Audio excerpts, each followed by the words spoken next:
In early August of 1942, Private Sidney Phillips of Mobile, Alabama, and the 19,000 men of the 1st Marine Division steamed out of Wellington, New Zealand in a large convoy, including all 3 of America's carriers in the South Pacific.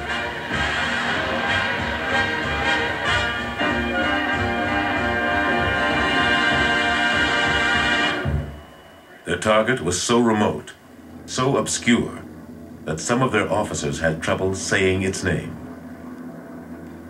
But that summer, Guadalcanal, a 90-mile-long island at the eastern end of the Solomon chain, covered with dense jungle and coconut plantations, had suddenly become one of the most strategically important spots in the Pacific. The Japanese had made landings there, and construction crews were hard at work on an airstrip on Guadalcanal.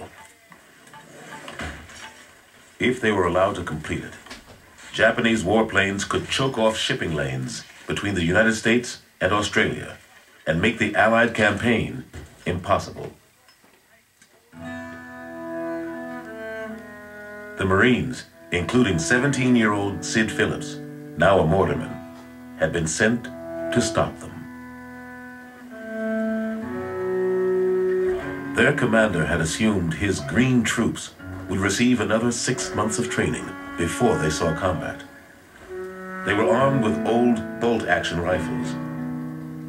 They had only 10 days' worth of ammunition. And in order to get them into the fight as fast as possible, their supply stocks had been reduced from 90 days to 60. The men called it Operation Shoestring.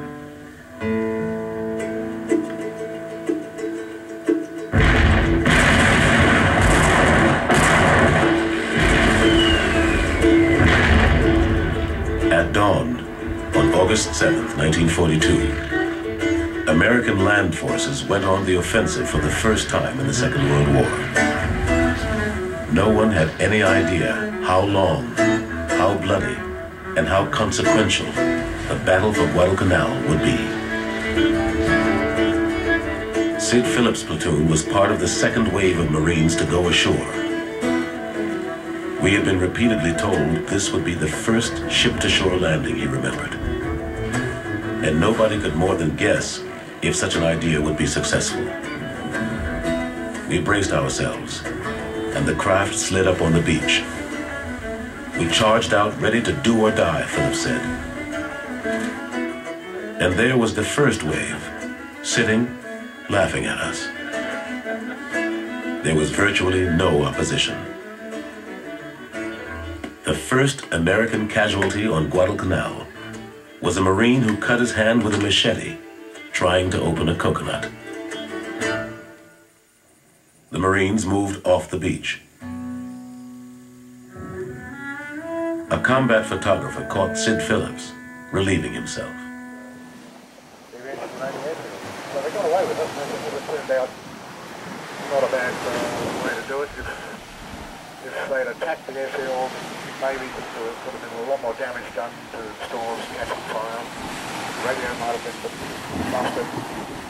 Who knows? Worked out beautifully in the end.